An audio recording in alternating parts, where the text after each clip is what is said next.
The crown hit the water before Amara even understood what she was watching.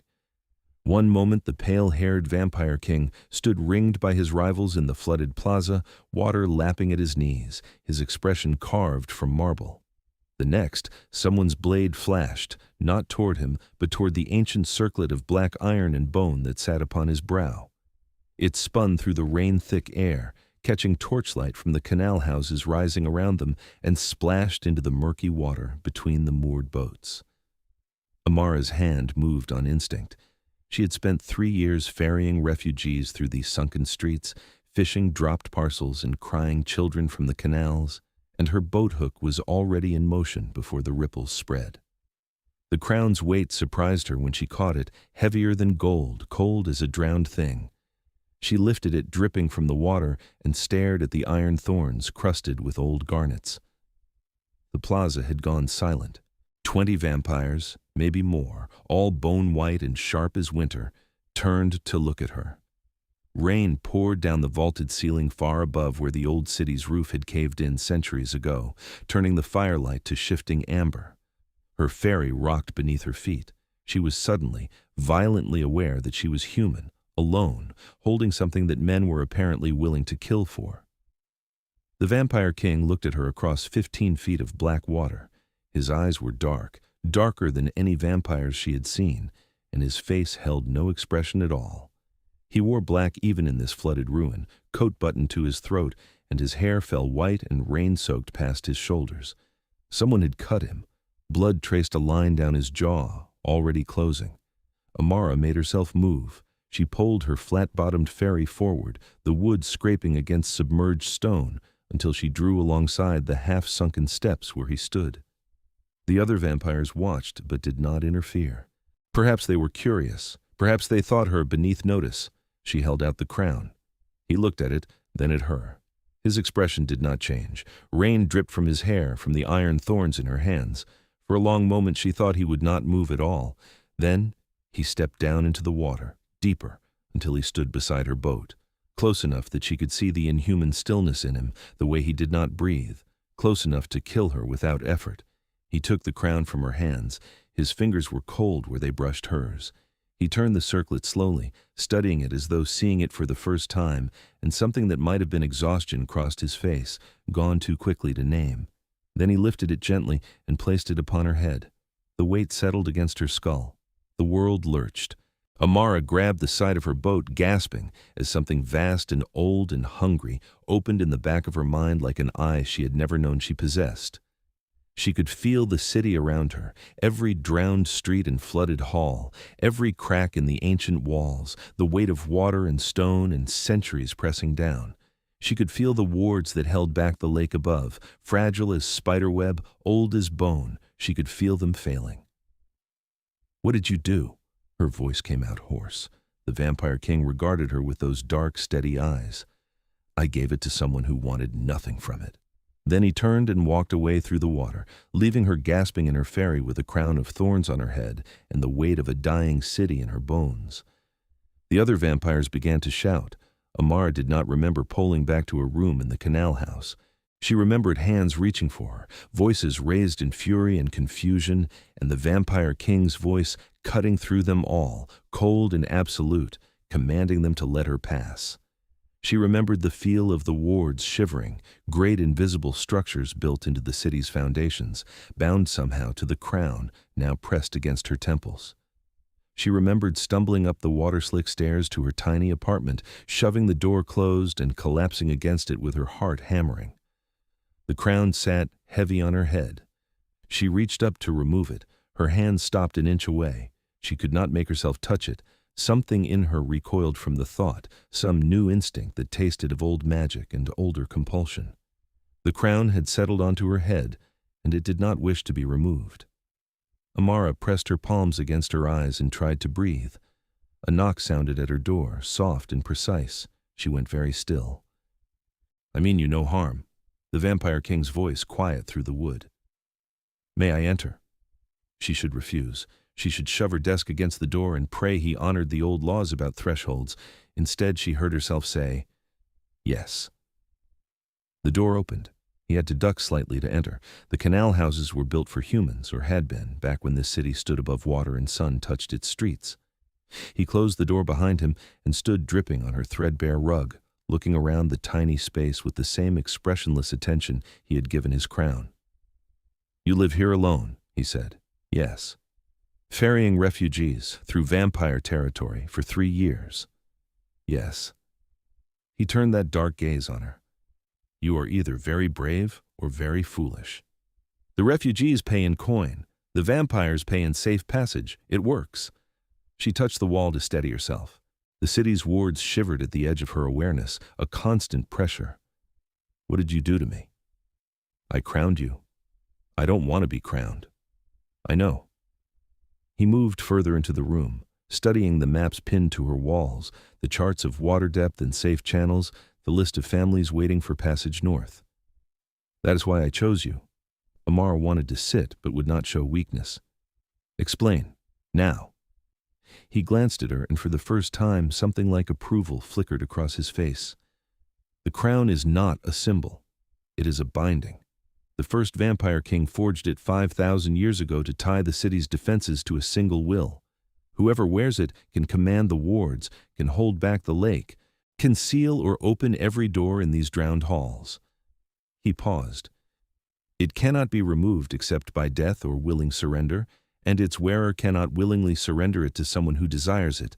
The magic prevents it, an old safeguard against tyranny." Her mouth had gone dry. "So you gave it to me because I'm nobody." "I gave it to you because you wanted nothing from it, which makes you the only person in this city I can trust with it." He moved to her window, looking out over the rain-dark canals. "And because the crown was killing me." Amara stared at his back. He stood utterly still, hands clasped behind him, outlined against the distant firelight. After a moment she said, "I don't understand." "The binding requires constant will to maintain. The city is old. The wards are failing. For 200 years I've held them together through sheer force, every moment of every night, preventing collapse." His voice remained level. "It was destroying me. Slowly. I would have lasted perhaps another decade before I lost the capacity for thought altogether, become nothing but will and reflex, a crown with a body beneath it." He turned back to her. "So when the council demanded I abdicate in favor of one of them, I saw an opportunity. I could not give the crown to them. They wanted it too badly. But you—" "I tried to return it," she whispered. Yes, something that might have been warmth entered his eyes. "You saw something of value, and your instinct was to return it to its owner, not to keep it, not to use it." He inclined his head, a gesture that looked strange on him, too formal and too genuine at once. "My name is Caelum. Caelum Jareth. I ruled this city for 3 centuries, and I am glad to be free of it." Amara touched the crown carefully. The thorns were warm now, warmed by her skin. "I can't do this. I don't know how to hold up wards. I don't know anything about vampire politics or city maintenance or—" "I will teach you." She looked up sharply. He regarded her steadily. "You saved my crown from the water. The least I can do is teach you to use it." "Why would you do that?" "Because you did not ask me to," Caelum said quietly. "And because if you fail, the city drowns and 10,000 souls die. Vampire and human alike." The wards shivered. Amara felt it like a tremor in her bones, the ancient magic struggling under weight it was never meant to bear. She closed her eyes. "How long do we have?" "Days, perhaps a week." He moved toward the door, then paused. "I will return tomorrow at sunset. Rest if you can. The crown will not let you sleep deeply. It never does. But try. Wait." She did not know why she spoke. He turned, eyebrows raised fractionally. "Why did they want you to abdicate?" Something bitter crossed his face. "They believe I have grown soft, that I care too much for the human refugees, that I waste resources on mercy." He met her eyes. "They are not entirely wrong. I have been king a long time, Amara, long enough to grow tired of cruelty." He said her name like he had known it always. She had not told him. "How did you—" "The crown knows you now, and I wore it for 300 years. I can still feel its edges." He inclined his head again. "Sleep well, Amara Zarya." Then he was gone, the door closing soft behind him, and she was alone with a crown of iron and the weight of a city pressing against her mind. She did not sleep. The crown would not allow it. She dozed in fragments, and every time she slipped toward true rest, the wards would shiver and snap her back to waking. By the time gray dawn filtered through her window, she had walked the length of her room 1,000 times, studying the maps, trying to understand the size of what she now carried. Refugees came at midday. 3 families, humans fleeing persecution in the eastern provinces, hoping to reach the northern territories where the vampire lords were said to be kinder. Amara met them at the usual place, a half-flooded courtyard where the water ran deep enough for her ferry. They stared at the crown on her head but said nothing, too desperate to question. She ferried them north through the winding canals, past submerged palaces and sunken temples, beneath bridges carved with forgotten names. The city had died slowly, she knew. Not conquest, but subsidence, the ground sinking as the lake rose year by year, until the choice was abandon or adapt. The vampires had adapted. They needed no air, felt no cold. They had simply moved to the lower floors and kept living, and the city had become a legend, a refuge, a smuggler's maze. And now it was hers. The wards brushed against her awareness as she pulled through the dark water.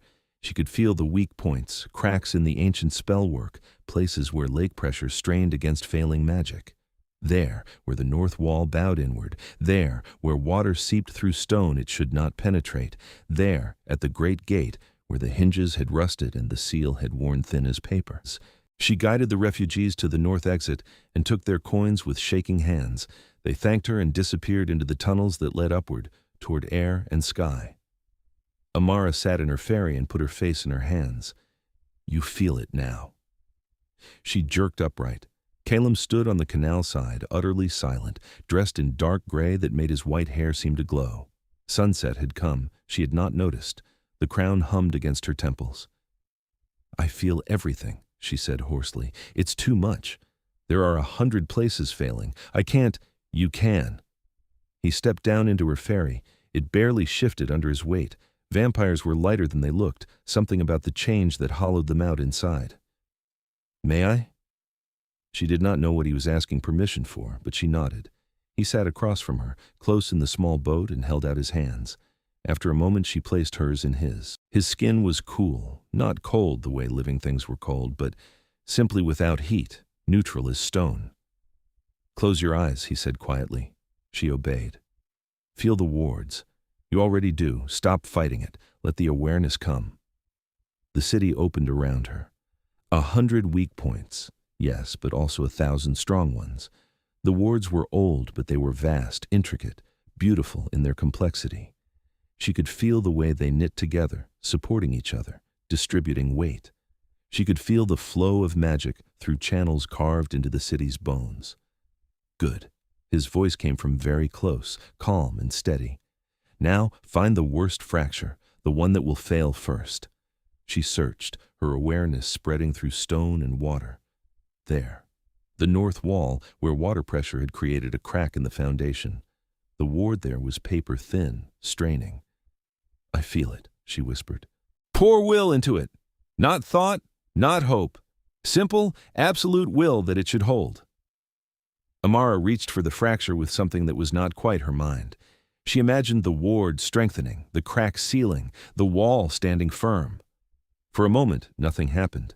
Then, something in her chest pulled tight, a muscle she had never known existed, flexing hard, and power flowed out through the crown. The ward swelled, drinking it in, growing stronger.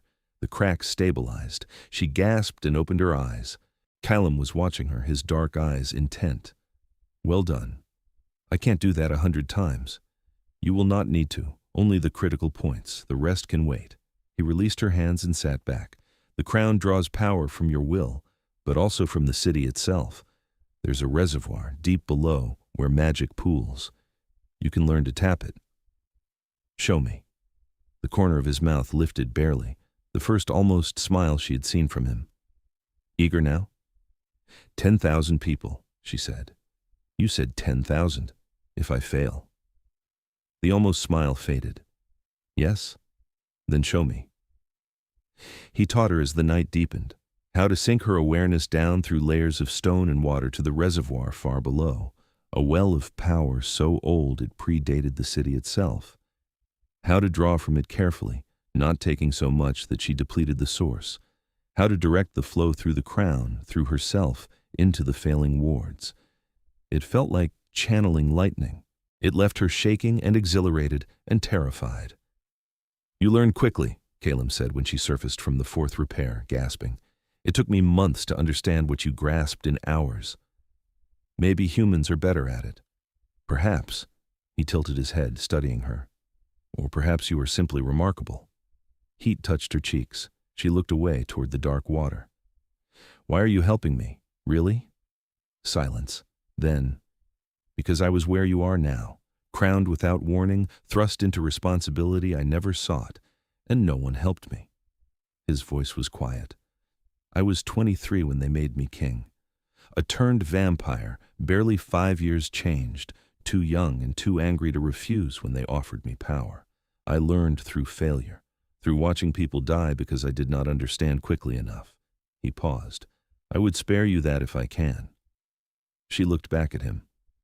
In the firelight from distant windows, he looked almost human, tired and solemn. 23, she said. "How old are you now?" 361. The number was too large to feel real. She searched his face for some sign of those centuries, but found only weariness and a strange, fragile hope. "Do you regret it? Being turned?" "Every day." He said it simply, without drama. "I was furious and heartbroken, and I wanted to live forever so I could make the world pay for what it had taken from me. I got my wish, and I learned that living forever while angry is a particular kind of hell." He met her eyes. "I'm trying to be less angry now." "Is it working?" "Ask me in another century." A laugh startled out of her. He blinked, surprised, and then his expression softened into something that might have been pleasure. "You should laugh more," he said quietly. "It suits you." The moment stretched. Amara became aware of the intimacy of their position, alone in a small boat in the dark, his eyes on her face. She cleared her throat. "I should get back, rest. Try to anyway." "Yes." He rose smoothly and stepped onto the canal side. "Tomorrow we will address the gate ward. It is the most critical." "Tomorrow," she agreed. He inclined his head and turned to go. Then he paused. "Amara, if you need me before then, for any reason, send word. I am staying in the old King's Tower. Everyone knows where that is." "You're not staying there anymore?" "I abdicated." A slight bitter curve to his mouth. "I have no right to it now, but no one has thought to evict me yet." "Caelum." She did not know what made her say his name. He turned back, waiting. "Thank you." For a moment, something warm and startled crossed his face, as though gratitude were a language he had forgotten. Then he nodded, once, and melted into the shadows. Amara returned to her room and collapsed on her bed. The crown pressed against her pillow. She could feel the city breathing around her, stone and water and old magic, fragile and immense. Somewhere in the depths, Caelum walked alone through halls that had been his and were no longer. She wondered if he regretted giving away the crown. She wondered if he regretted giving it to her specifically. Sleep came in fragments again. She woke a dozen times to check the wards, to shore up weak points, to draw power from the reservoir and push it where it was needed most. By morning she felt wrung out and strangely alive, every nerve singing. The vampires came for her at noon. She was loading supplies into her ferry when they appeared, 3 of them, bone-white and sharp-featured. She recognized one from the plaza, a tall woman with hair like frost and eyes like chips of ice. "You wear the crown," the woman said without preamble. Amara straightened slowly. "Yes." "It does not suit you." "I didn't ask for it." "No." The woman stepped closer. The 2 males flanked her, silent and watchful. "Caelum gave it to you, a human, a nobody, an insult to every vampire in this city." Amara made herself hold still. He explained why. "The crown can't be given to someone who wants it." "A convenient excuse." The woman smiled without warmth. "I am Lyrian. I sit on the council. We are not pleased." "I'm not thrilled either." "Then remove it. Give it to me." Amara reached for the crown. Her hands stopped an inch away just as they had before. I can't. It won't let me. Lyrian's eyes narrowed. Try harder. It's magic. I can't just... The woman moved faster than sight, and her hand closed on Amara's wrist. Cold burned where she touched. Try. Harder. Amara pulled power from the reservoir on instinct, not thinking, just reacting. The crown flared. Light burst from the iron thorns, white and searing, and Lyrian shrieked and stumbled back, her hand smoking. Everyone froze. Amara stared at her own hands, shaking. I didn't mean, you dare. Lyrian's voice was venom. You dare strike a council member. You grabbed me first. I am vampire nobility. You are human refuse. Lyrian bared her fangs. Crown or no crown, you will touch her again, and I will end you. Caelum stood on the canal side behind them. Amara had not heard him arrive. None of them had. He wore black again, and his eyes were not dark now, but burning, red as coals, as blood, as fury. The two male vampires stepped back immediately. Lyrian turned slowly. Caelum, how noble, protecting your pet human. She wears the crown. She is the city's defender. His voice was soft and absolutely lethal. You will address her with respect, or you will leave. You have no authority to command me. You abdicated. I commanded this city for 300 years, Lyrian. I still remember how. He moved forward, each step precise and terrible. And I remember you.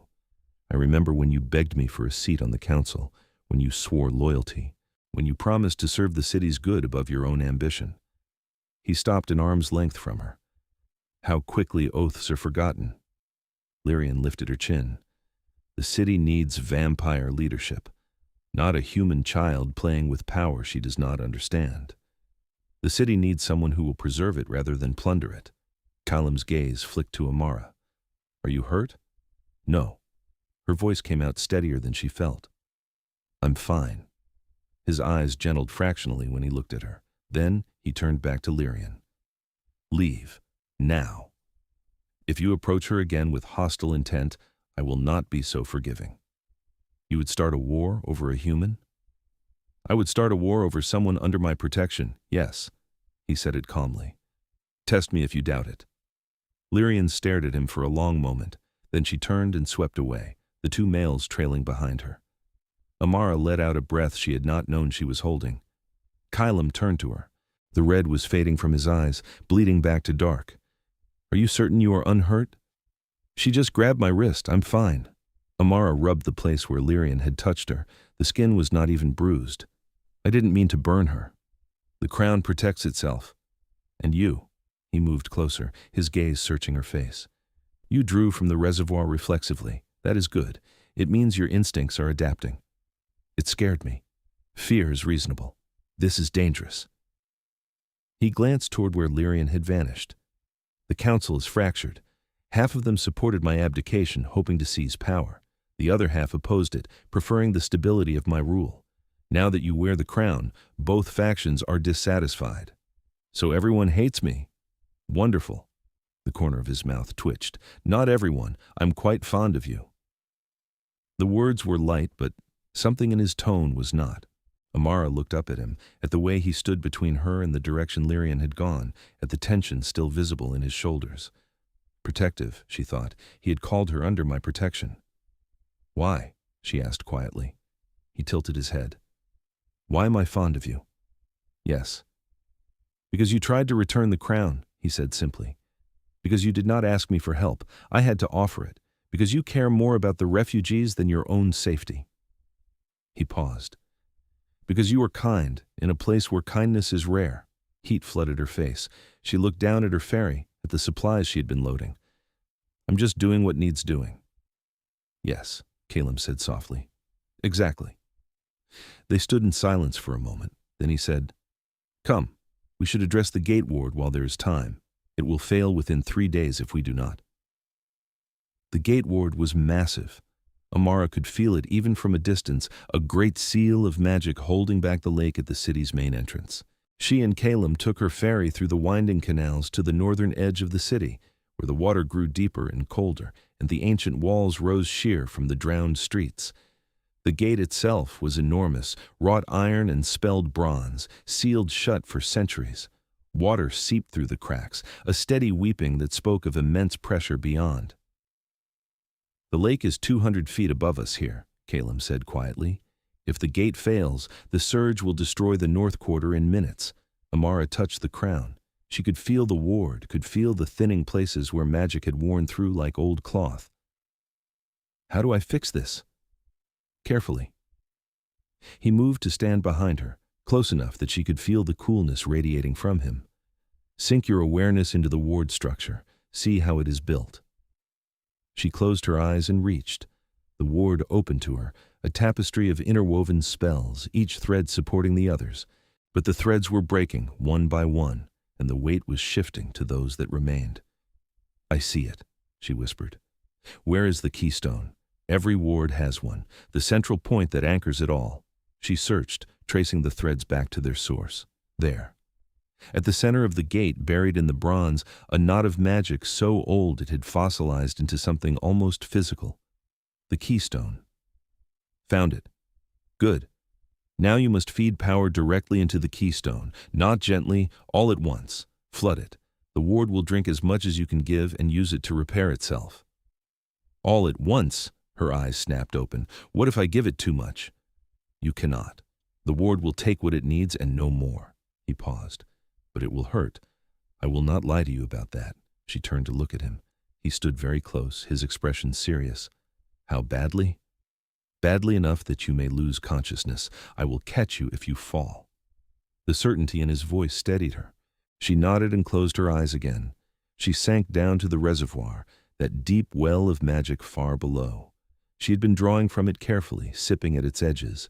This time she dove deep, pulling power up in a flood, letting it pour through her, through the crown, a river of light and will and ancient strength. It burned through her veins, too much, too fast, and she gasped but did not stop.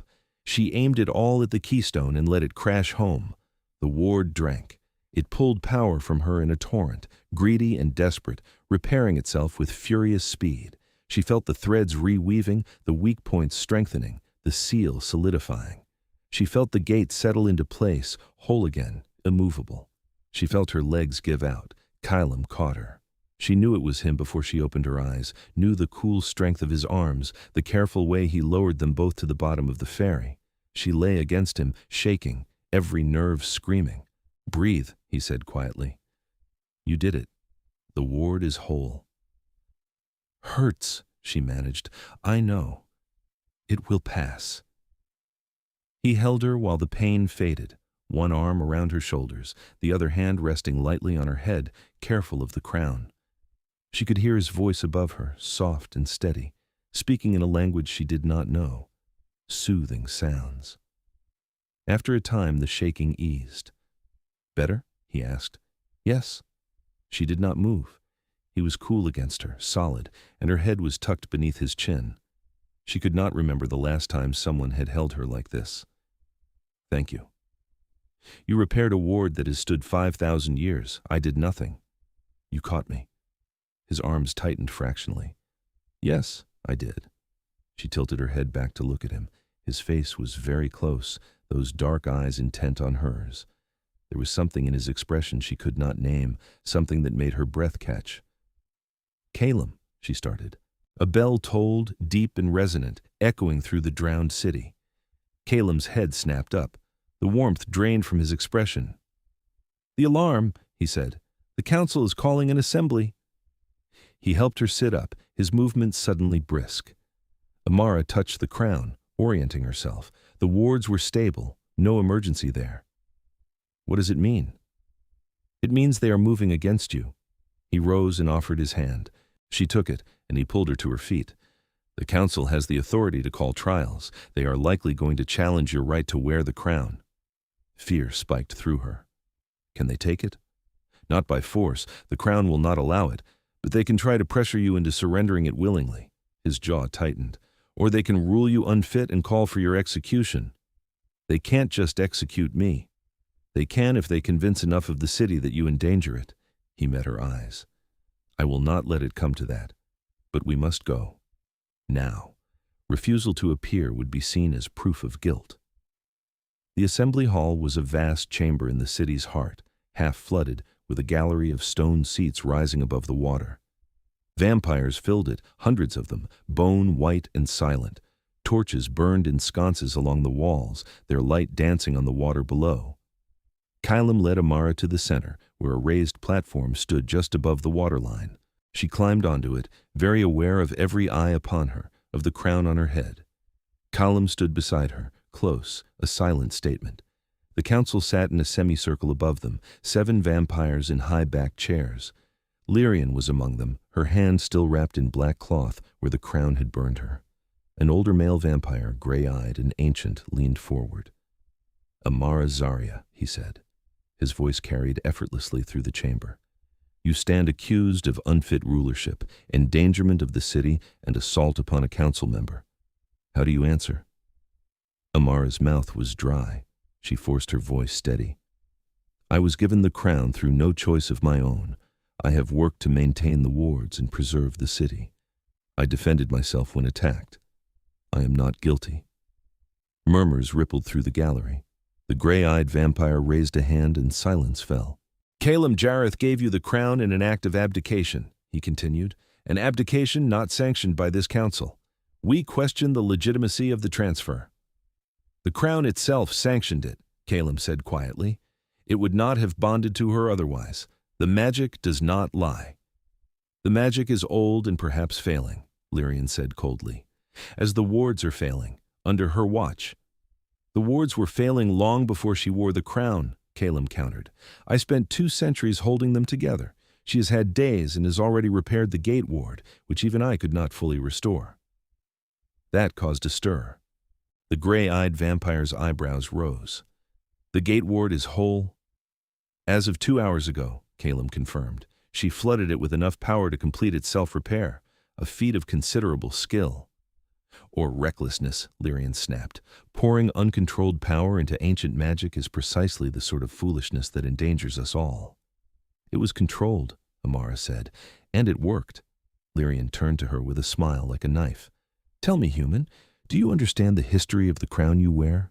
Do you know the laws that govern it? Do you know the treaties, the alliances, the delicate balance of power that keeps this city intact? I know that 10,000 people live here, and they need someone to maintain the wards," Amara said evenly. "I know that the crown chose me, for whatever reason. I know I'm doing my best." "Your best is not sufficient. Then perhaps you should have done better when you had the chance." The words came out before Amara could stop them. The chamber went silent. She pressed on, too angry now to care. "Caelum wore the crown for 300 years, and none of you helped him.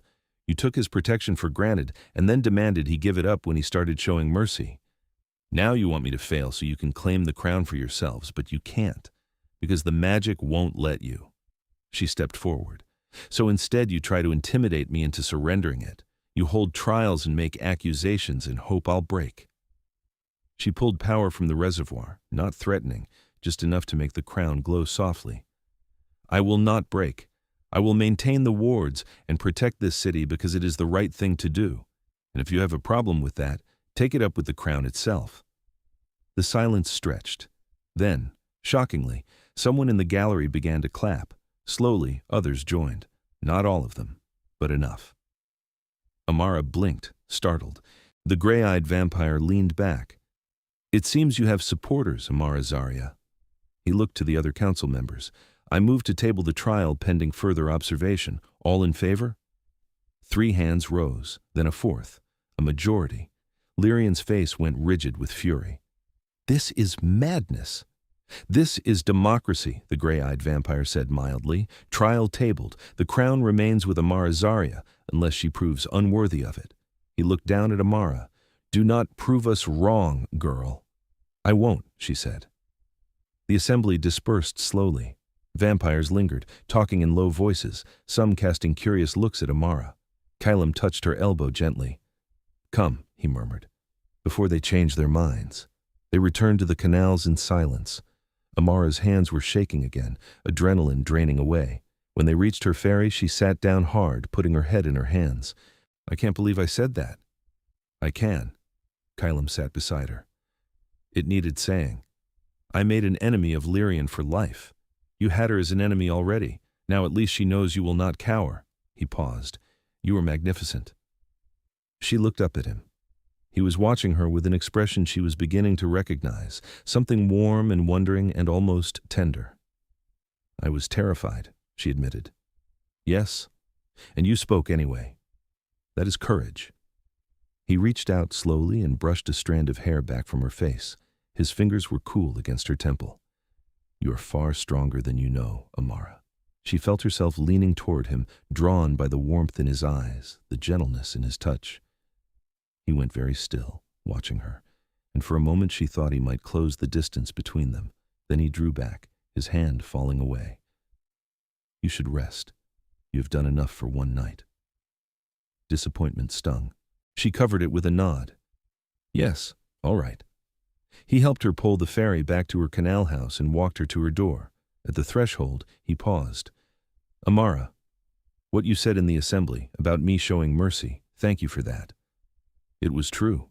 The council does not see it as a virtue. Then the council is wrong. She met his eyes. Mercy is the hardest thing to maintain when you have power. It takes more strength than cruelty ever does.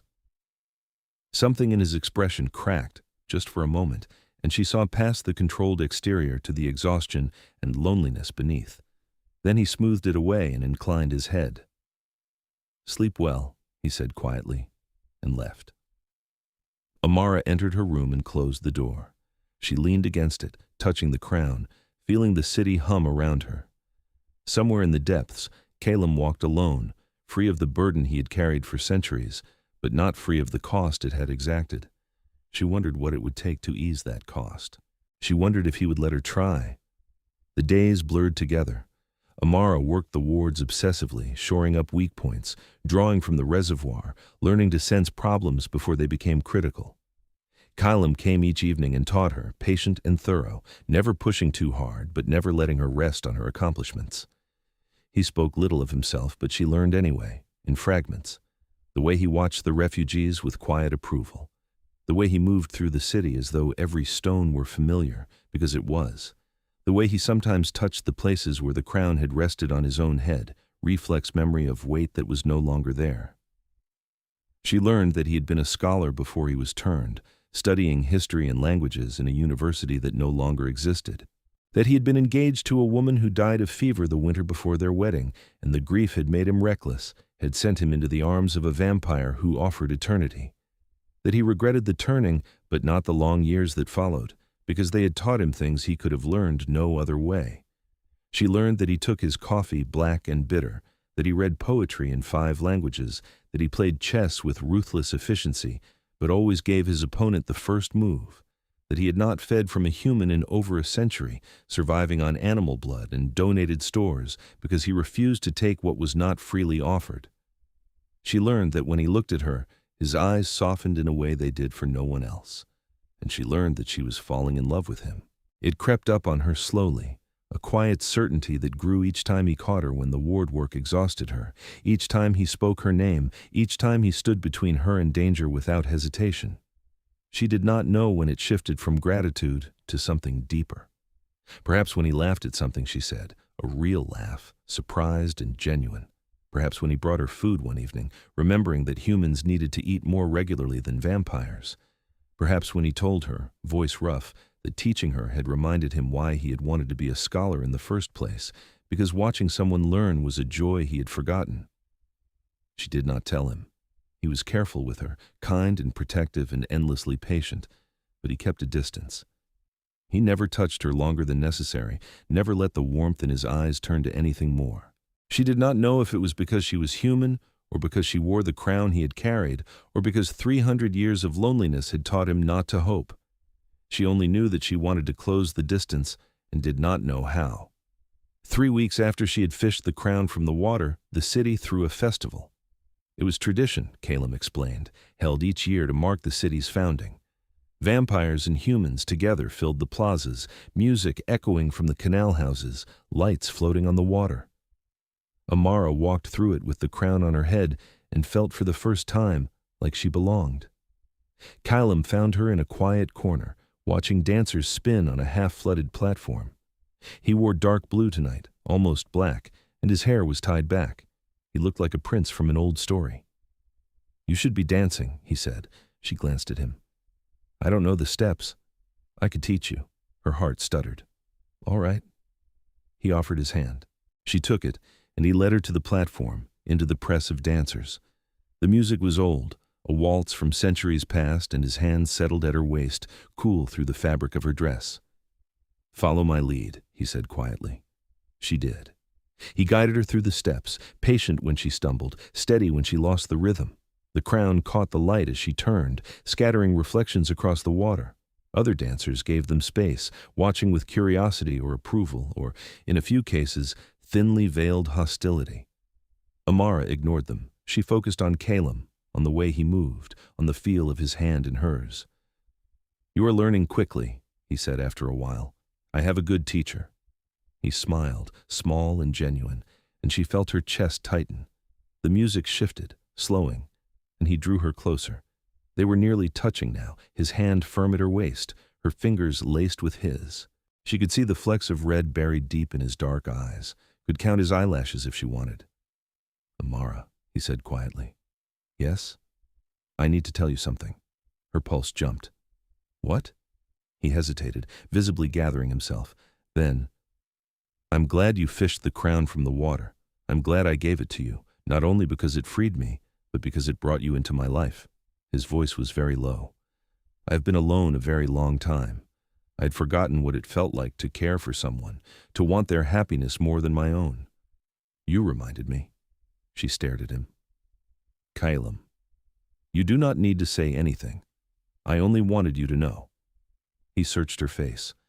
"You have given me hope, Amara. I did not think I would feel it again." The music swelled around them. Amara made a decision. She stepped closer, into the space he always left between them, and kissed him. He went utterly still. For a heartbeat, she thought she had made a terrible mistake. Then his hand tightened at her waist and he kissed her back, careful and wondering, like she was something precious. His lips were cool, but they warmed where they touched hers. She felt him shiver. When they parted, he was staring at her with something like awe. "Why did you do that?" he whispered. "Because I care for you too," she said simply. "Because I am not alone anymore either. Because you gave me a crown, and I want to give you hope in return." His hand came up to cup her face, thumb brushing her cheekbone. "I'm a vampire. I am old and dangerous, and I have done things I am not proud of. I know. You deserve someone who can give you daylight, someone who can grow old with you." "I want someone who looks at me the way you do," Amara said. "Someone who catches me when I fall, someone who teaches me to dance." She covered his hand with hers. "I want you, Caelum, if you want me." For a moment he simply looked at her, his expression open and vulnerable in a way she had never seen. Then he smiled, real and bright and beautiful. "I want you," he said. "I have wanted you since you tried to return my crown."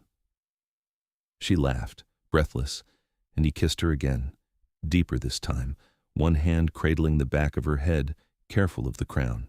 Around them the music played on, and the dancers spun, and the city held its breath. When they finally broke apart, he rested his forehead against hers. "We should leave before I forget myself entirely." "Where are we going?"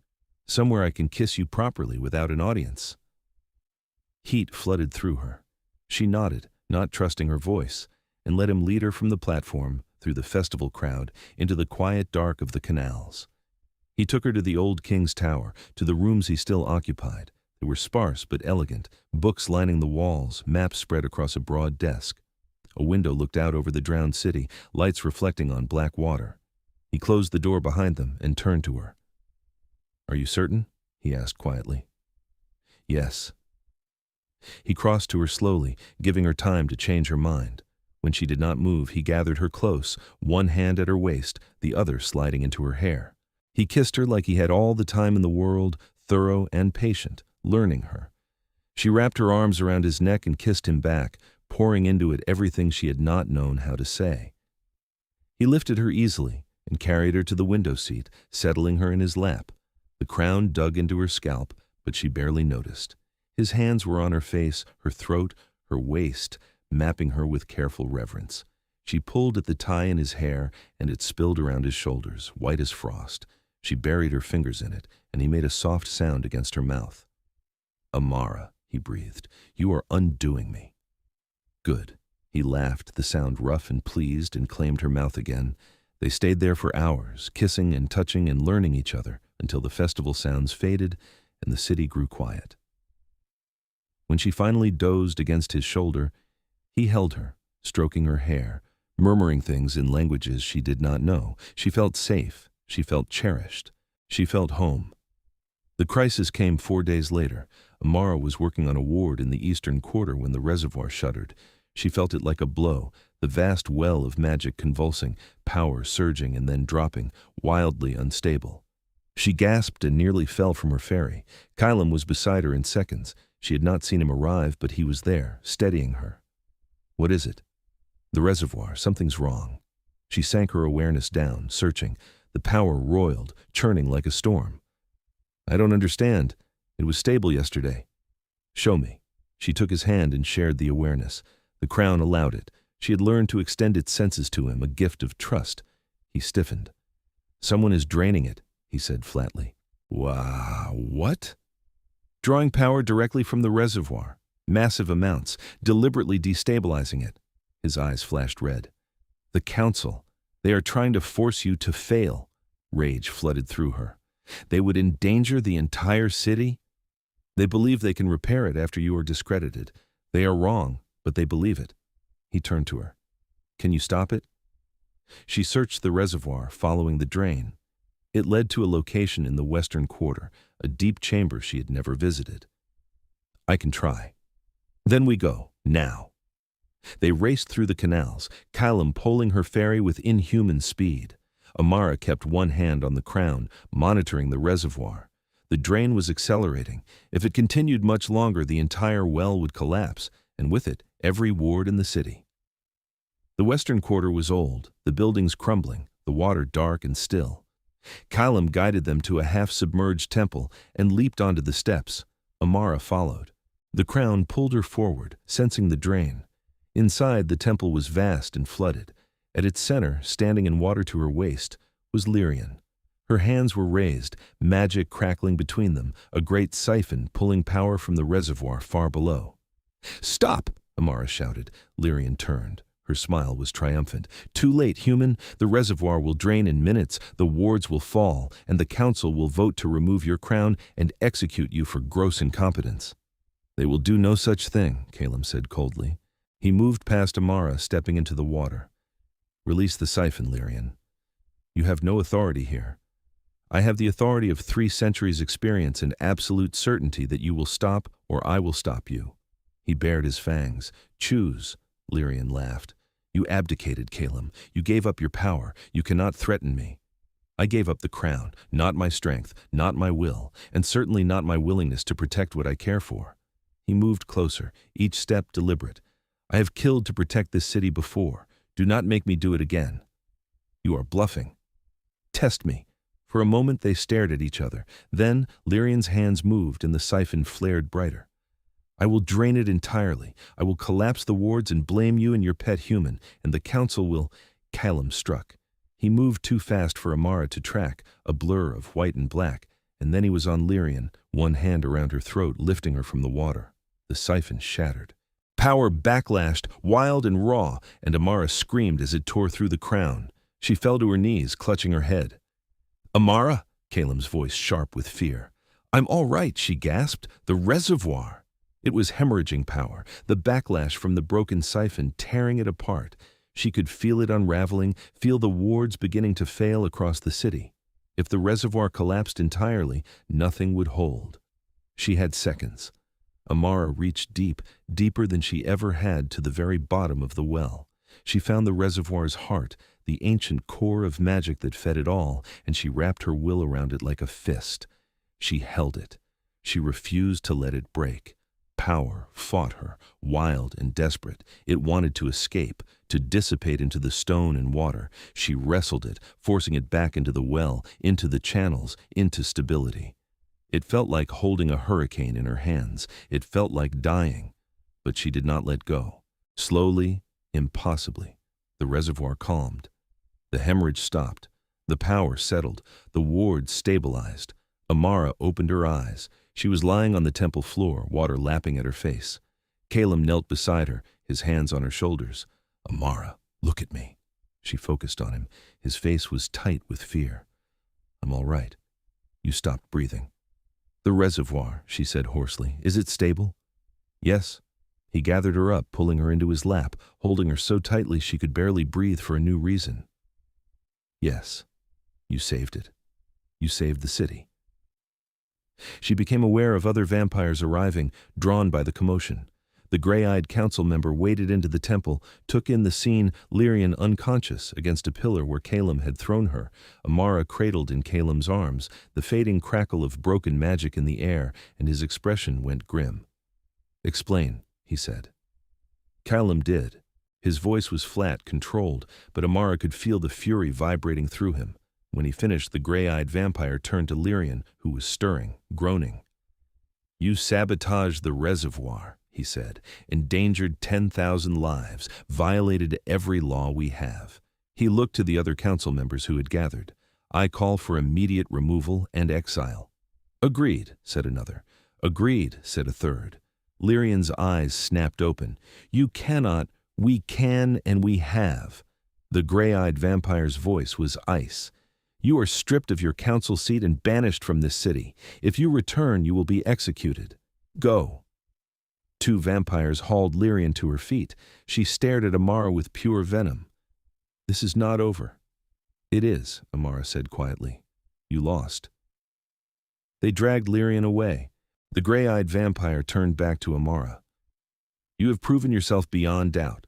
The crown is yours by right, and any who challenge it challenge this council." He inclined his head.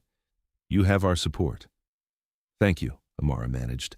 The council members dispersed, leaving her alone with Caelum. He had not loosened his hold. "You could have died," he said, voice rough. "I didn't." "You stopped breathing, Amara. Your heart stopped. I felt it." His arms tightened. "Do not do that to me again." She pulled back enough to look at him. His eyes were red, his face stark with emotion. "I had to save the city. I would rather the city drown than lose you." He said it fiercely, like a vow. "Do you understand? I would let it all fall if it meant you lived."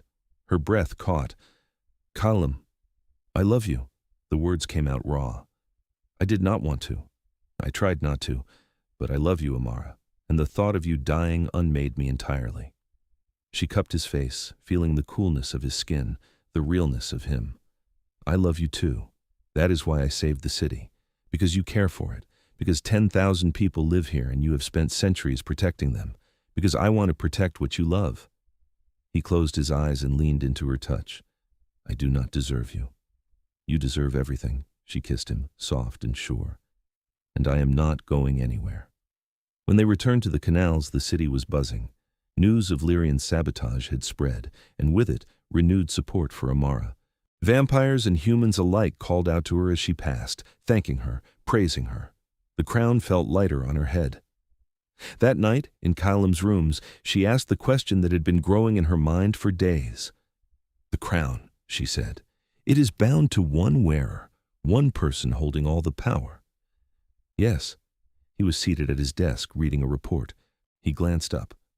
"Why? What if it did not have to be?" He set the report down slowly. "What do you mean?"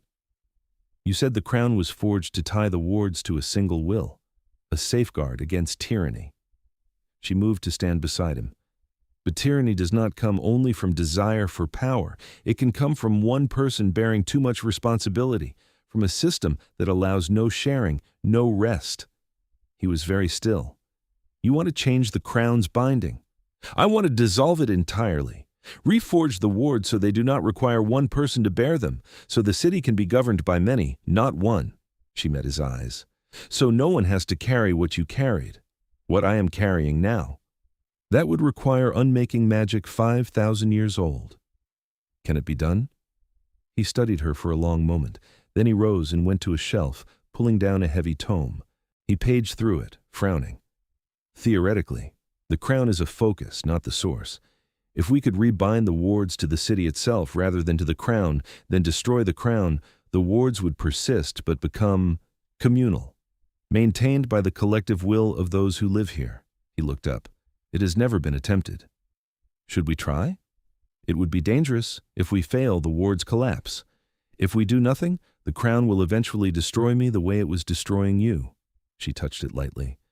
Or someone else will try to take it, and we will be back where we started. This does not end Caelum, unless we end it. He looked at her with something that might have been awe. You are proposing to dismantle the oldest power structure in this city and replace it with governance by consensus. Yes. A slow smile spread across his face. I think it is brilliant. They worked for days, researching, planning, gathering materials. The spell required a convergence of power, a ritual that would transfer the binding from the crown to the city's foundation stones. It required precision and enormous amounts of magic and a willingness to risk everything. Amara told the council what they intended. The gray-eyed vampire listened carefully and then said, "If you succeed, you will change our world. If you fail, we all drown. I cannot decide if you are visionary or mad." "Perhaps both," Amara said. He smiled faintly. "Very well. You have the council's reluctant permission. When will you attempt it?" "Tonight." They gathered in the great plaza where Caelum had first placed the crown on her head. The water was still, reflecting torchlight. The council watched from the surrounding balconies. Vampires and humans filled the canal houses, silent and waiting. Caelum stood opposite Amara, a circle of old stones between them. The ritual was complex, requiring both of them her to channel the crown's power, him to anchor the spell with his knowledge of the city's wards. They had practiced until every word, every gesture was second nature. "Are you ready?" he asked quietly. She touched the crown one last time. It had been a burden and a gift. It had brought her to him. "Yes." They began. Amara sank into the reservoir, drawing power up in a flood. Caelum spoke the words of unbinding, his voice steady and sure, weaving the spell around them. The crown flared bright, painfully bright, and she felt the binding loosen. The wards shivered, sensing the shift. She poured will into the foundation stones, into the bones of the city itself. The wards resisted, clinging to the old pattern. She pushed harder. Caelum's voice rose, commanding, and the spell tightened. The crown began to crack. Pain lanced through her skull. She gasped but did not stop. The binding was unraveling, the power flowing out, seeking a new anchor. She guided it into the stones, into the walls, into the water itself. The city drank it in, the wards reweaving, spreading, becoming part of the place rather than the person. The crown shattered. Amara screamed. Fragments of iron and bone flew outward, dissolving into light. The weight on her head vanished. The power in her chest released. She fell forward and Caelum caught her, lowering them both to the ground. For a moment there was silence. Then the wards pulsed, steady and strong, anchored to the city itself. Amara felt them, not in her bones now, but in the air, in the water, in the stone beneath her. They were whole. They were free. Cheers erupted from the watching crowd. Amara lifted her head. Caelum was staring at her, his eyes wide. "You did it." "We did it." He laughed, breathless, and kissed her. Around them the city celebrated, the sound echoing through the drowned halls. The crown was gone. The tyranny of the binding was broken. The wards would hold, maintained by the collective will of all who called this place home. They had freed the city. That night, alone in his rooms, Caelum held her close. "What will you do now?" "I do not know." She traced patterns on his chest. "I'm still a ferrywoman. The refugees still need passage, but the city needs governance too. Shared governance. The council will need to be restructured, expanded to include humans." He paused. "They will ask you to serve on it." "Will you?" He was quiet for a moment. "I swore I was done with leadership, but if you were there, perhaps I could bear it." She looked up at him. "We could do it together, guide the city toward something better, something fair." "Yes." He kissed her forehead. "But there's something else you should consider." "What?" "You are human. I am not. You will age. I will not." His voice was very gentle. "I will not ask you to change for me, but I want you to know the option exists, if you wish it." Her heart stuttered. "You would turn me." "Only if you wanted it, only if you were certain," He cupped her face. I would spend eternity with you, Amara, but I will take whatever time you give me, mortal or immortal, and be grateful for it. She had thought about this late at night when the city was quiet. The idea of eternity had terrified her once, but the idea of leaving Caelum, of aging and dying while he remained, terrified her more. I want it, she said. Not now, not yet. I want to live as I am for a while longer, but someday, yes, I want forever with you. His smile was radiant. Then you will have it. Months passed. The council was restructured, humans and vampires working together to govern the city. Amara served on it, as did Caelum, and together they guided the transition from monarchy to something more equitable. The wards held, maintained by the collective effort of the city's mages, both vampire and human. The refugees continued to come, and Amara continued to ferry them, though now she had help, a small fleet of boats crewed by volunteers. The city thrived. And one night, when the moon was full and the water lay still, Amara went to Caelum and said, I am ready. He did not ask what she meant. He simply took her hand and led her to the canals, to the place where she had first fished his crown from the water. They stood together on her ferry, the city quiet around them. Are you certain? He asked. Yes. He kissed her, soft and reverent. Then he bit his own wrist and offered it to her. Drink. Not much, just enough. She drank. His blood was cool and strange, and it burned going down. He cradled her close and bit her throat gently, his fangs sharp and sure. The pain was brief. Then there was only warmth and darkness and the sound of his voice telling her he loved her. She woke 3 days later in his bed, the world sharper and brighter and more vivid than she had ever known. Caelum sat beside her, watching her with eyes full of hope. How do you feel? He asked. She took inventory, stronger, faster. The scent of the city was overwhelming, blood and water and stone. Her hearing picked up conversations from streets away. And she was hungry, deeply hungry, in a way she had never been. Alive, she said, and meant it. He smiled and drew her into his arms. Welcome to eternity, Amara. They spent the first weeks learning her new body, her new senses, her new strength.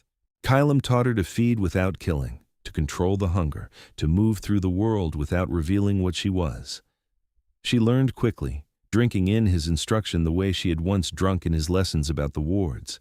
And when she was steady, when she had mastered the basics, they went to the canals together and launched a new ferry. It was broader than her old one, built to carry more, painted with symbols of safe passage and welcome. They christened it the first ferry of the new order, a promise that the city would remain a refuge for those who needed it. They poled it through the drowned streets together, Amara and Caelum side by side. The water reflected torchlight, the old city glowing around them. Somewhere above, the lake pressed down, held back by wards maintained by many rather than one. The crown was gone. The binding was broken. The city was free. And so were they. Amara looked at Caelum and found him watching her, his expression open and warm and full of a contentment she had never seen in him before. She reached for his hand, and he laced his fingers through hers. Where should we go? She asked. Wherever you like, he said. We have all the time in the world. She smiled and kissed him there in the ferry, surrounded by water and stone and the quiet hum of the city they had saved, the city they would guide together, for as long as it stood, forever stretched ahead of them, vast and uncertain and full of possibility. But they would face it together, the vampire king who had given away his crown and the ferrywoman who had given it back by setting them both free. They poled through the canals as the night deepened, 2 figures in a small boat, bound by love and choice and the promise of eternity. The city rose around them, old and new at once, and the water carried them forward into a future they would build with their own hands, together.